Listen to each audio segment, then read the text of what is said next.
So what I've been working with and what we are doing in this level is working on physical chi, the energy that you can feel, the energy that heals, the energy that you can transmit from one person to another. And that comes through that connective tissue network. However, you stand on a continuum, okay? And that continuum is that if you have the physical chi, you're also connected to universal chi, or metaphysical chi, or supernatural chi, which is that grand life force of all creation, okay? So the metaphysical would be kind of what most humans would consider spiritual, or, just beyond ordinary. And then the physical is something you could define, but then there's also goes the other way too, into finer and finer particles, okay, or grosser and grosser particles, whichever way you want to sit on the continuum. So if you have one here, you have all of them. So if you have the physical chi, you have the other things, the things you cannot quantify, okay, that chi that you can only quantify the experience of. All right, so if you work from the physical chi, you get all the levels of the spectrum. But now you can tweak this because you have physical methods. You have mental methods that you can tweak the physical. You don't have any methods where you can tweak the supernatural. Yeah. But by getting rid of the resistances in here and making this much, much more functional, okay, and much more controllable, dealing with the structure that you face here, you have more access to that which is beyond the frame. Okay? So that's why we're focusing on the, if you will, the physical energies. Okay? Now, when I tell you in that meditation to expand, whenever we start getting into that point, where you, especially meditation 4, okay, everything about that is physical. The circulating of the energy wave, the chanting, all of that is physical. Now, but that builds so much energy. And then I tell you to bring that into your heart space, okay, to form a ball of light within you, and then expand that out. Now, what that's going to do is going to shift your focus from that physical. And then suddenly it's going to be, whoa, like you're just sitting there kind of in a bubble. Okay? Is that about your experience? I don't feel it necessarily like a, well, maybe, I don't know. There's been a bunch of different experiences in a couple of different ways. So let's talk about controlling it then. Consciousness, the consciousness energy aspect. It's what I call locus of yourself, your self-identity. Okay, your general locus is symbolic. It's usually in your head above your, somewhere around in here. That's kind of where your thoughts are. Okay, yeah. Then what we want to do is when you get nice and balanced, that drops down to about the level of the ear. Okay, you shift into a central part of your brain. And that's, if you're doing that unbendable arm idea, you're fixing your eyes on the point, you'll notice that your thoughts are originating in a different spot. Yeah. Okay? Now, then what we want to do is we want to drop it into a centralized point. Now, that's a different experience because usually what happens is you start to lose the sensations of the body. Okay? And it's kind of a disembodied embodiment. Okay? I talk a lot about that in The Immortal's Breath. Okay? So you have a sense of your body and the energy of that body, but your locus is kind of centralized in that. And at that point, you can start to begin traveling, okay, into different dimensions, etc. Okay, it's rudimentary, but it works. It's the way most people do it. So you can lose your body altogether, even though you're floating in the room and you have an awareness of the room, but generally you'll expand that so you don't have an awareness of the room anymore. But all that is still generally in the same harmonic, okay, and the same locale, as we would call it, the same locus. All right, now in Monroe Institute talk, that would be a focus 12 or a little bit above, okay, where you have an expanded reality of energy and you start to perceive things significantly different. Okay, from there, you're more likely to then, you can explore all the metaphysical realms from that state, okay? It's just a matter of how much physical involvement you want, how much you don't want. So that's place. We're moving into a realm that's metaphysical, just on the edge of the two, okay, to a full metaphysical thing. We haven't entered into the supernatural frame of that, okay, but you can touch and perceive that in this position, right? You asked a big question, you get a big answer. I'm pumped. Let's keep diving, yeah. Okay, so we can teach that through the meditation aspects. And I teach meditation in this manner of, but first we have to get the physical energy working for us, because most people, unfortunately, dissociate their brain and think the symbolic part of their brain is them. Okay, that locus of the symbolic person. And even then, they think that this part that's at about the ear level is them, their true them, as they like to call it. But your real them is closer to the non-physical state, okay? Because that exists between the worlds, if you will, of the tangible physical and the metaphysical. So that would be what a lot of people in meditation would say your true self, okay? It's knocking on the door of your true self, and it gives you access to your true self, but there is another stage of connection that's required.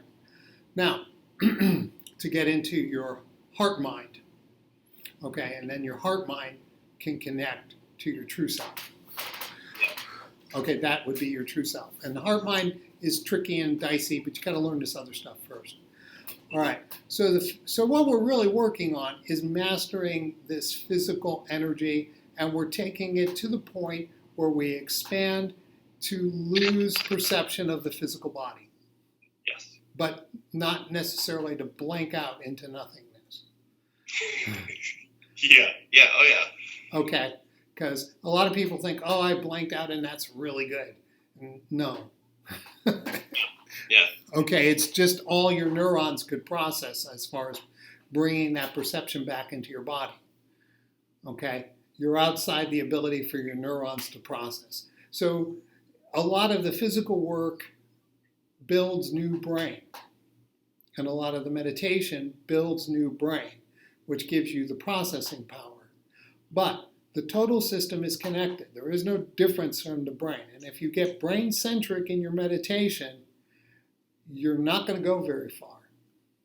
You'll have wonderful fantasies, but you're not going to be really doing interdimensional travel in a controlled manner.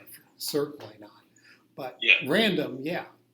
Okay, you can always open the door. And don't forget, the supernatural can always come to you. If you're anywhere near them, they can get to you. And being near them is just being open. Yeah. So whenever you open up, you can get that. But being able to walk into each different realm, if you will, and being able to control that is a lot of discipline, and it requires a lot of neurons. For instance, when we do go into traveling into the supernatural realm, you leave your symbolic world behind, okay? Okay, and your communication is telepathic, but not telepathic from a human language point of view, telepathic to, if you will, an angelic language point of view, okay, where there is no language, but there is a harmonic vibration. And as you wade out of that, most of that gets lost. And those conversations there get lost because you don't have the neurons to translate that into your reality. And that's why you have to build more brain. So a lot of people can get out, if you will, to the light or through into the light, but they don't bring anything back that they can identify with. Okay? Yeah. That's very common because you just don't have the neuroability to process that data. All right? When you train yourself and you do get that neuro thing, then you start getting discernment. So you will take that angelic language, and as you come back a few degrees, if you will, as I call wading out of that deep water, your neurons start translating that into a language. So you'll literally remember a conversation that you had with a being. Okay? That really didn't happen in language, but you translate it into the language because you have the neurons. And then as you start moving forward and get out of the supernatural realm, then your phantom mind that defines reality, which we talk about in the book, okay, that starts telling you it's all a myth and starts immediately distracting you from that because that's a threat to your safety within the human world. Okay, so that's kind of how that cycle works. So when you go into the supernatural, you really do have to do that. Now, once you develop enough neurons, you can run that stream of the continuum anytime you want. Now, there are gifted people that can do that. Okay, but most of their gifts are limited to the metaphysical realms, the little places like the little zone right after life, not into the supernatural and angelic realms, but there's enough fantasy out here to keep everybody happy. Okay. So that's the big. So once you understand there's this continuum of energy, this physical form really can get pretty fine into light, different levels of light. Okay, beyond light actually. So, and it can go into very deeper, grosser levels here. Okay, into cellular language and stuff like that. All right, so we want to be with the physical. All right, and that's took me half a lifetime to learn. Okay, and so when you say like being with the physical energy, I'm just trying to make sure that I'm thinking of this clearly. So like the way that we are practicing these forms, movements of peace, all that different kind of stuff, it's to make sure that we aren't being tense, we aren't bracing, and that we're just kind of using our body's natural mechanics. Right. And free flowing to kind of get our phantom minds out of the way. Is that accurate? Correct. Okay. The only way you shut off your thoughts, your phantom mind, is through the body. Okay. And that's through these movements that you're teaching us, correct? Movements are one of the ways. Breath is another way. Okay. So basically, you have to start looking at your whole body as being your brain. Yeah. Okay, the brain isn't up here. Okay. In fact, the voices in your head aren't in your head. Yeah. Okay. Yeah. The brain is the total nervous system is the brain. Okay, and we talked about that, the neocortex, and that's to keep you to survive. So if you start to understand that thoughts arise from all parts of your being here, all parts of your physical being, then you're a big step forward, all right, to getting over the phantom. So you let the greater part of your body shut off this compartment, this software package that was created to help you define and work within your society and your world and your science. Okay, I'll be posting a very good thing about today on YouTube called Not Thinking Like a Human. Don't think like a human. Okay, and that deals a lot with the phantom mind that we talk about in the Immortal's Gift. In Immortal's Breath. So how not to how not to get trapped into your survival software programs and thinking it's real. Mm-hmm. Okay, Yeah. it's not. It's just made up stuff to keep you safe. It works. The models are good. Yeah. Yeah. Okay. So anyway, so energy is all part of getting out of the way physically, because right now this is the only place you exist. Okay, and that's another thing that you have to learn. Sure, you're on this continuum, you're operating through the continuum, but your locus is stuck here. No matter how you explore, how many near-death experiences you have and stuff, you always keep coming back to the same part. Mm-hmm. And I remember getting frustrated with that. And I said, why do I always keep coming back to here? Okay?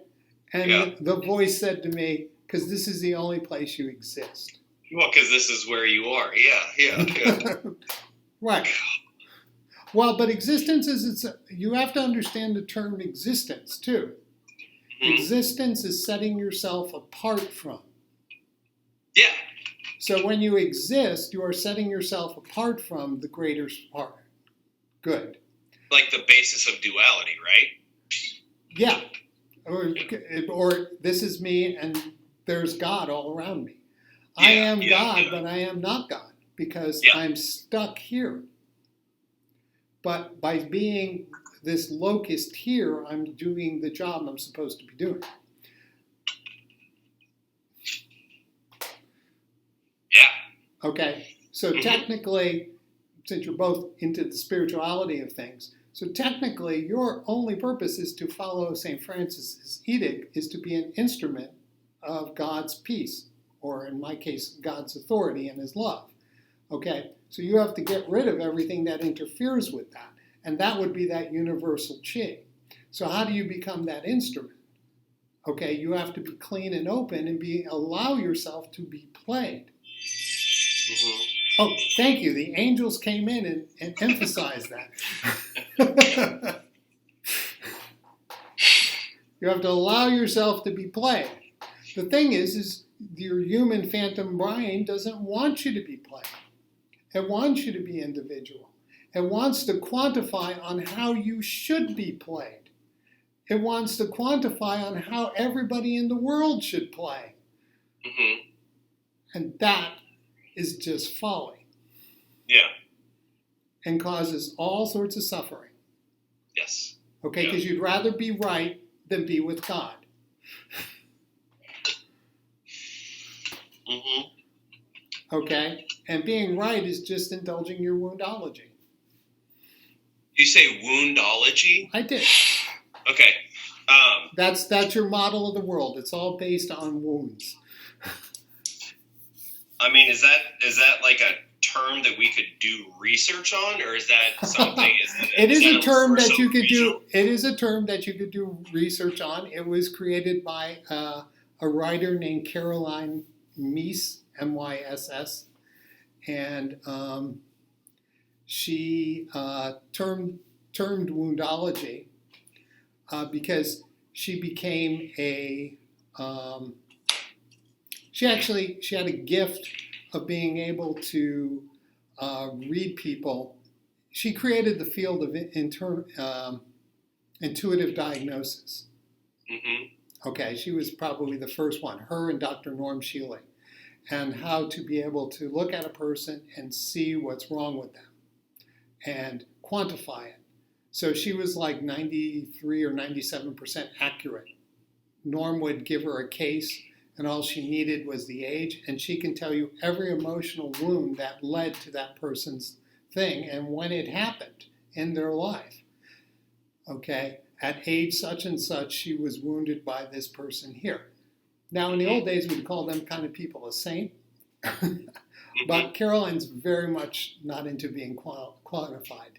Okay, so I've met her and dined with her and stuff. So before she was famous, but then she became Oprah and Oprahized and all these kind of things, and now she's all messed up. Fame will do that, right?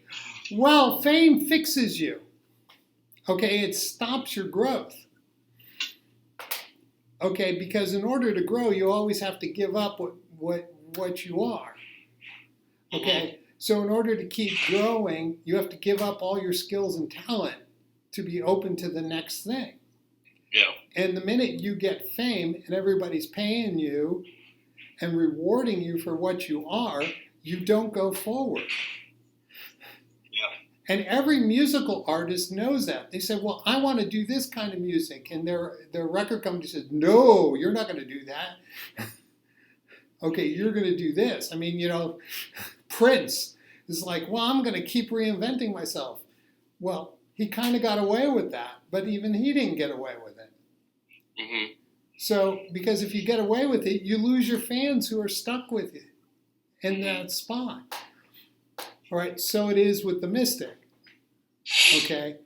If you lock onto, hey, I'm there, you're not going to go any further. So then would you say that the goal is growth, or would you say that the goal is being there? Being there. Gotcha. Yeah, because I guess there's really nowhere to grow. Exactly. It's supposed to be an instrument, right? If you're supposed to be an instrument, you got to be the best instrument you can be, which means you got to get out of the way. Okay, and that's what the struggle is.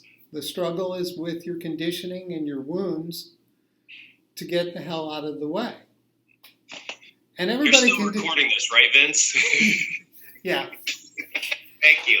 Everybody could do that in a minute, and everybody can be an instrument. Mm-hmm. Okay, but it's just all random. Yeah, yeah.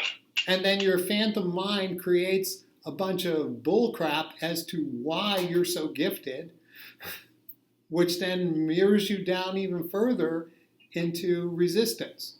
So you get many people like Carolyn and others, and boy, they are right there. They have this magical gift. They start teaching that magical gift. They start being put upon by the expectations of others, and then they crash and they lose it.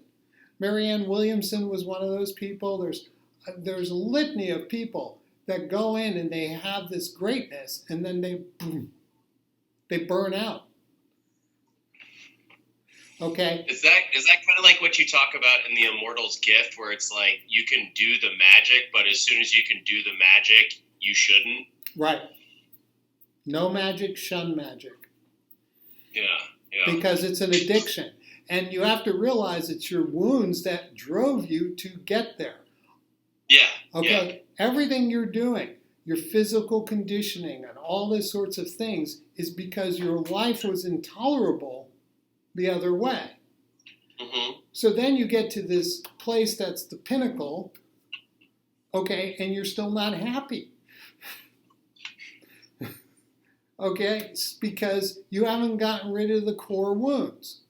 Mm-hmm. But if you're doing it right, you're doing a good process where you're looking at all things, all dimensions of yourself each step of the way.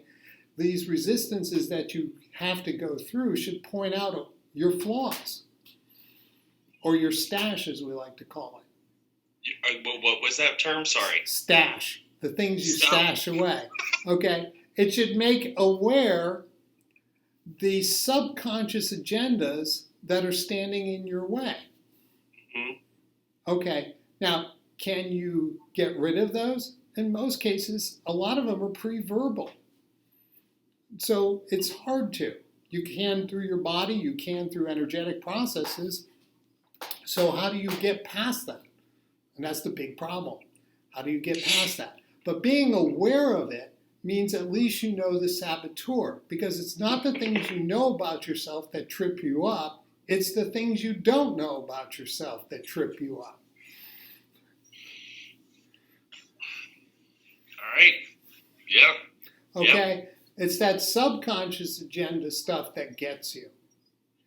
And if you do a lot of journaling and you look at your life, you start to see, holy crap, this same thing. I remember when I was doing a lot of journaling, I would have the same events happening at the same time every year. There would be this person who enters into my life that would act out a certain way, and it was the same drama different characters. Mm-hmm. Okay? And then I realized that. I said, oh man, so every February it's going to be this, and every June it's going to be this. Okay, and then eventually you start to say, well, now that I know this cycle goes, I can interrupt that cycle. Mm-hmm. I can identify that person who's going to be a part of that. But ultimately, I can identify the energy that drew it to me. Okay? And the behaviors that would draw it to me, the insecurities that would draw it to me, that would make me make the wrong steps, and then I wouldn't do those anymore. Because when it comes clear, you can deal with it. Yeah. Yeah. Okay? It's the nonverbal stuff that you can't. Okay? So, anyway, that's about energy. You master this part of you, your mind, your thinking, your movement, your drives, your desires, your sins, if you will, okay? Then you start to be able to, well, the sins would be the traumas that create the desires. And the desires are to get the feelings to overcome your inadequacies, your wounds. Mm-hmm. Okay? And desires don't ever get rid of those. Every time you fulfill a desire, it empowers the wound. Right. Right. And you get into an addiction cycle. That's why people can't break their behaviors until they get diligent, get to exercise, and then pop through it. So you go through the body to clean up the mind. Gotcha. As Brent so openly put in his letter there, he made changes in his life, and just doing a diet, doing a regular exercise program disciplines your consciousness so much that you start to see and perceive all sorts of stuff. If you have a serious illness, it really gets you real. Okay? So those are those things that you look at, that's why, and what's doing that? It's the physical that's doing it. You could go to therapy for 10 years and not get as much as a near-death experience will give you, or a broken leg, or back surgery. You'll learn more from that back surgery or hernia than you did through all the therapy you ever did. Okay, the body breaks the cycle because the mind is self-created. And something that's self-created has a will to survive and sabotage you to do so. Becomes its own entity. Gotcha. Okay, yeah, so big stuff. So your energy, so everything you need to know about energy is that you're just standing in the way of it. Mm-hmm.